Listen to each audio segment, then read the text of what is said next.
What's the most corrupt thing you've witnessed your employer do? Growing up, my father always told me to save my pay stubs and time receipts. I ended up working a job in my early 20s at an airport moving cars. I get my paycheck one day and I realize that it's not right, so I do a little digging, and a lot of math, and I figure out that the company was taking hours from me. I ask around and it turns out that they were taking hours from literally everyone at the job site. After doing more math, we figured out that over the 6 months we all worked together, the company had stolen a combined 400 hours from 8 people. My coworkers always forging the signs on the financial reports, the document for the upper-ups. The admins know, the bosses know. If there are new projects, definitely there will be some percents cut for tax, and that tax went into those people's private pockets. They said that it's how things are. Work in a university funded by government, in a corrupted country. My naive and fresh from university ass really am afraid. My idealism is not ready for this kind of reality. Not as bad as some others in this thread, but it still really pissed me off. I worked for a very large telecom company. They would do things around election time like ask for donations to the super PAC that they were a part of for the good of the company, or send a recommended list of people, topics that we should vote for in the elections, in so many words. But what really got me pissed off was when net neutrality was becoming a huge topic. They sent everyone an email explicitly stating that they were in favor of net neutrality and that we had nothing to worry about if we heard the company name mentioned on the news or in court when it came to that topic, and that they were on the side of the consumer and being free to visit the sites you wanted to visit with no catch. Of course that was a lie, because when numbers came out for what companies were lobbying and spending how much money for what side of the argument, they were one of the top contributors against net neutrality. It's one thing to be a greedy corporation and not tell your employees how you're being greedy and underhanded. It's a completely different level to straight up lie to their faces about it in a company-wide email. My company informed me that they operate a PAC that individuals were welcome to contribute to for lobbying in the interests of the company. I said, absolutely not. I work in the food and beverage industry, and the lady talking about the PAC was very proudly telling us how they have been lobbying against laws about minimum recycled content for packaging and laws banning small single-use shooters because they aren't recyclable. Had a job out of college selling Yellow Pages advertising. A big part of the job was just renewing the old ads in the book, and we had to call each business to have them renew their ad. But as the Yellow Pages book became more and more obsolete, more customers would cancel their ads. So the company changed the policy of having us call each business and instead put in a policy that any customer who didn't specifically call to cancel would be auto-renewed. Then they would purposefully send out the renewal notices late enough that the customers couldn't cancel in time to avoid the following year's charges. If one of us did actually get a call from a customer looking to cancel and with time to legitimately do so, and we actually canceled them, fired. Worked in a restaurant that didn't allow employees to work over 40 hours as they did not want to pay any overtime. Instead, if you wanted to work extra, or if they asked you to work extra, they would delete hours off of your time card to keep it under 40. They always asked you when they did that in a kind of hush-hush way, so it wasn't exactly without permission, but I think it was bullshit all the same.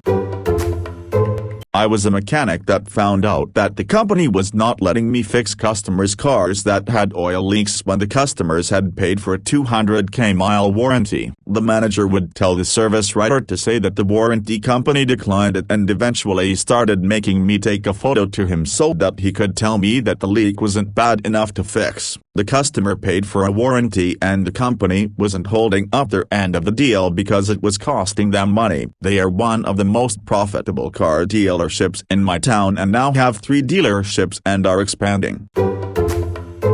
I was working at a small brewery, bar, and caught the owner dipping into the tip jar at the end of big nights. It was a new place that just opened and was kind of struggling during the off-season. We literally had a staff of 2 bartenders and the owners, husband and wife, so the bar staff would pool and split that day's tips. Come to find out that he was taking a cut of the tips because he worked there too. When I confronted him, I explained that it's actually a violation of the FLSA. In fact, it's even an exact example listed as illegal things to do with tips. He argued that it was his right as owner and fired me, so I reported him to Department of Labor.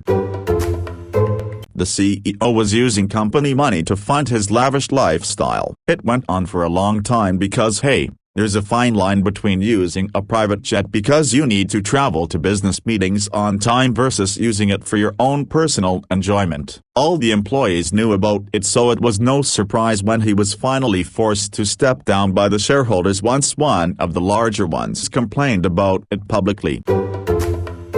When I used a housekeeper at a hotel, our head housekeeper would go into all of our checkouts and steal our tips before we could get to them. I remember a few times seeing tips in my rooms and foolishly not thinking to pick them up before they disappeared. A few of my other coworkers witnessed similar instances. At one point, a guest came up to me and said she'd leave a big tip in her room for me BC it was a mess. I found out later that the head housekeeper cleaned the room herself. She walked out like a year later BC. Our GM demoted her to regular housekeeper BC. Everyone had complaints about her. She was a very awful person in general. As a housekeeping manager, I'd shed that supervisor on the spot without question. There's ways to set them up when you suspect. Time-stamped photos, security cameras, lock audits, etc. Mama don't fuck around with her employees' rights. I've done it before when tip theft was accused and either confirmed it or found it to be untrue. Either way, it's a serious issue that will wreck a team. I worked for a company that managed parking meters. They would hand out tickets if you didn't pay or exceeded your time on the parking meters. I worked in customer service. This meant answering calls and letters from people who wanted to contest their ticket. The problem was we could not help people who called in. We were advised to tell them they had to write a letter and that, only then, could we review their dispute. The second problem was, not once were we able to approve a dispute. Every single dispute was refused, no matter the circumstances. We would have older people call who went to a hospital for a procedure that lasted 10 minutes longer than expected, so they were issued a ticket. They would be on the phone crying that they were unable to pay for the ticket. Couldn't we have compassion? I do, but I wasn't allowed to show any. They would ask to speak to a manager and my manager absolutely refused to take any call. We were not allowed to send any calls to her. The corrupt part, at the time I was working there, it was illegal to issue tickets for parking meters by privately owned companies, which this was. The management team was constantly going to court to fight this, but it was still illegal. So, we had to tell every caller they had to pay their ticket, write in a worthless letter that would be rejected or pay a fine that was technically illegal, and of course couldn't say any of that. I've had a couple that tried to pressure you to work off the clock, without actually asking you to do so in order not to get sued. Suckered some people into doing it. If they complained after the fact they got canned, and by that I mean they got all hours cut until they were forced to quit so they couldn't file for unemployment. I just made it clear I wasn't playing their games in the first place. First time they tried me I was like, isn't that working off the clock? And they were like, oh no, of course not. We're not asking that at all. Just looking for volunteers. I can't volunteer. Do you want me to stay clocked in? Or go home since my shift is over? Oh well, I suppose you can go home. We'll figure it out. Needless to say, they did not like me much after that and made working there a living hell. Cut my hours to low numbers, but not altogether. But I had already asked my old boss if they'd take me back, which they welcomed me back with open arms. Only reason I took the new job was they paid like $3 an hour more. But ob's not worth it if I'm expected to work for free.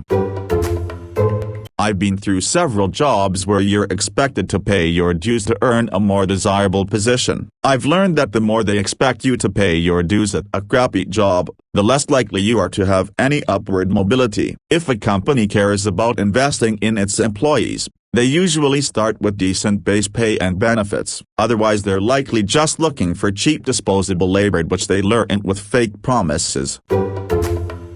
One time when I was a chef in college, I worked 14 days straight, with half of those days being 12-hour days. This all fell in one pay period too. It was rough, but it was summer and I was gushing over the amount of overtime I was about to get. It came out to like over 70 hours overtime. I was supposed to get almost an additional $1,000 on my paycheck. I calculated the math with tax and everything and couldn't wait to pick up my paycheck the next week for that pay period. I pick it up, and the paycheck is quite larger than I'm used to, given I normally only work 25 hours a week. But there is zero overtime on it. It was short almost $1,000. I got to the HR office the next day. It was located at a different casino, and asked, and they go, yeah, so in Nevada, you only qualify for overtime if you average 40 hours a week normally. That sounded like bullshit to me, but I asked my mom, who used to run finances for our family business,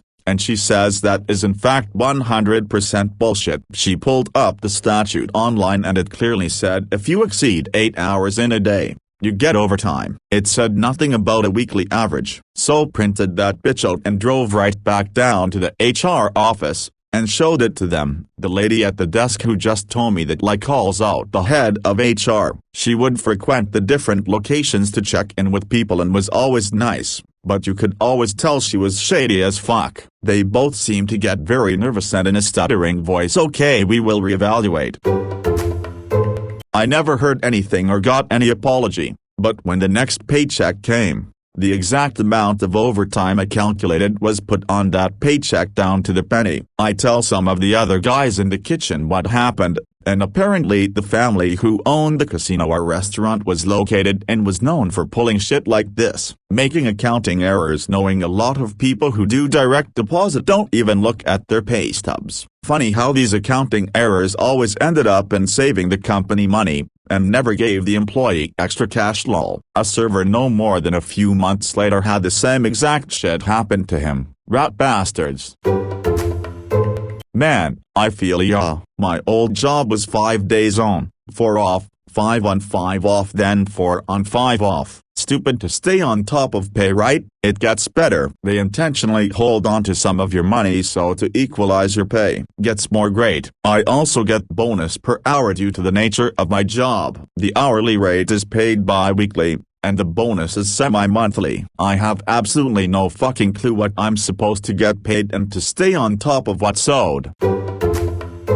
I used to work at a place that was owned by an organization with some political affiliations. There was a rich Middle Eastern investor who owed my employer money, literally millions, from a contract that they simply never paid. It was quite a sensitive issue and one that everyone really wanted to keep out of court. Some negotiations took place and the investor agreed to pay, but in return, wanted a spot on the board. Everything was agreed. The guy would pay and then there would be a big party event, with some press, for his appointment to the board. At any rate, a few weeks before this was supposed to happen, the head of my organization became very ill and needed surgery and was gone for several weeks. The big party where the investor would become a member of the board had to be delayed. It turns out, our big boss wasn't actually sick at all and did not need to have surgery. Actually, what happened was, the head of the organization that owned my employer was running for political office and was worried about the optics of the whole event,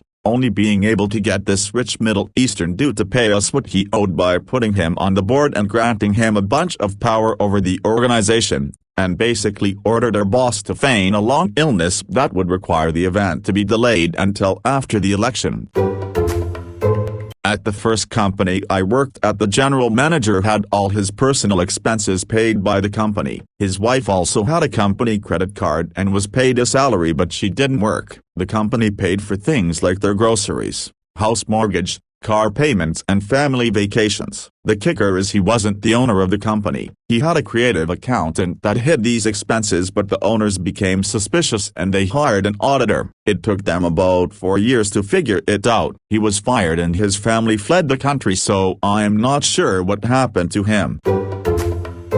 A few years ago I was living at a McDonald's in Oak Ridge, Tennessee. The area manager decided to save the store, so she became very involved in its day-to-day micromanagement. One payday morning she made an announcement that, because everyone kept coming in asking for their checks and bothering her, she would be giving them to us when she felt we deserved them. I called the local Department of Labor, who referred me to the state, who referred me back to local, who then told me they just didn't care and weren't looking into it. It eventually resolved itself anyway when she handed checks out the next day. I have another one that I remembered after seeing a comment. Not so much corrupted employer but employee. I worked for an insurance brokerage. There was a broker that was also on the town hall committee. Our brokerage handled their liability insurance, so when it came time to pay their insurance premiums, she took the check and deposited the money into her own bank account. So because of the type of insurance they had, it was something called broker billed, meaning the brokerage would pay for the premiums and it was our job to ensure we got the money and cancel policies if they were in arrears. This woman eventually got fired because she was very far behind on handling customers, and all of this came out in the Washington. Turns out, she stole a few $1,000s from the town committee. Keep in mind the community is only like a few hundred people, so yeah, small town drama. I think she ended up moving after.